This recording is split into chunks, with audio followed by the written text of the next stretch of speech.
Guys আমরা চলে আসছি আব্দুর রহমানের বাড়িতে। আর এটাতে হাত ধুতে দিছে না, হচ্ছে ঝালের জন্য দিছে। কি এটা ঝাল কিন্তু কিরকম ভাবে কেন যাই না, কেন দিছে হুট করে ডাকছে, আর হুট করে আসার পর দেখেন কতগুলো আইটেম তৈরি করে নিছে। আর সবগুলো আইটেম বাসায় তৈরি। এটা হচ্ছে আলু চপ। বেগুনি মনে হয়, আলুর বেগুনি চপ না, বেগুনি তাই তো বলছিস, বেগুনি। আর এই কাজিমেট হচ্ছে সব রান্না করছে, এটা হচ্ছে আব্দুলের বউ। আর আমি এখানে সবগুলোর নামও জানি না কি কি করছে। আর মেইনলি ভিডিওটা করার কারণ হচ্ছে এটা দেখার পর আমি শকড হয়ে গেছি যে এতগুলা কিসের জন্য, মানে 3টা মানুষের জন্য। ও তো খাবে না, ও তো এটা কই 4 জন, ও তো খেতে খেতে রান্না করছে না।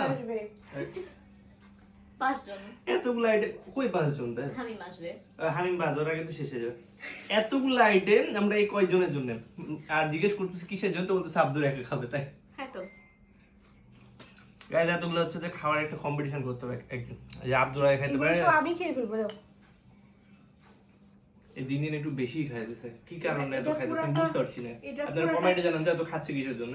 এটা পুরোটা খাইলে আমি রাত্রে হতে কিছু খাবো না, কালকে সকালে খাবো না। রাত্রে 2টার দিকে উচ্চ আইসক্রিম নিয়ে এসো, উচ্চ বিস্কুট নিয়ে এসো, উচ্চ কেক নিয়ে এসো। সসটা দাও।